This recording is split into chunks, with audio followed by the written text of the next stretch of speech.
Sales are everywhere, but how do you know what they really mean? If an item's discounted 40%, does that mean you're paying 40% of the price or taking 40% off of the price? Well, today I'm going to teach you 6 simple steps that will allow you to calculate sale prices. But first, you have to remember what percent actually means. Percent comes from the Latin words percentum, which means parts in 100. So you see, since we now know that percent means part over 100, where 100 is the whole, we can say that a sale price is taking away part of the whole number, where the whole number is the original price of the item. There are 6 steps to follow in order to calculate sale prices. First, you have to know the original price of the item, and if necessary, round the item's price to be a whole number. The second step is to know what percent off the item is. This number can range anywhere from 1% to 99% off the original ticketed price. The next thing you have to do is convert the percent into a decimal, and then split the decimal up into groups of 0.1. This will allow you to calculate the sale price in your head. Converting from a percent to a decimal is simple. All you have to do is move the decimal point over 2 places to the left.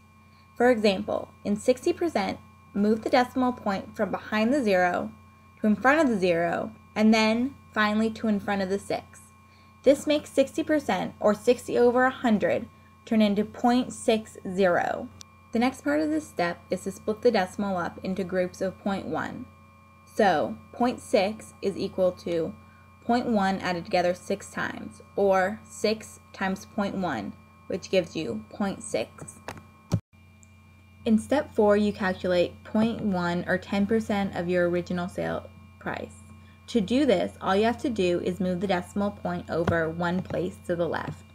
10% is the easiest percent to find since all you're doing is moving a decimal point. For example, if your item costs $149.99, then you simply move the decimal point to be behind the 4 instead of behind the first 9. This means that 0.1% is $14.99. Finding 10% then allows you to calculate what percent off in terms of dollars your item is.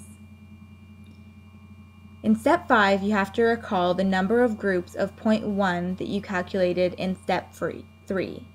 Then you simply multiply the previous product by that number of groups, and you'll have the dollar amount off that your item is. Step 6, the final step, is where you'll actually determine the final sale price for your item. You do this by simply using the product from part 5 and subtracting it from the original price. So you have the original price minus a percent of that price gives you the final sales price for your item. In real life, you might use percents when you're shopping at the mall and have finally found the perfect present for your friend. The only problem is you don't know if you have enough money to buy it.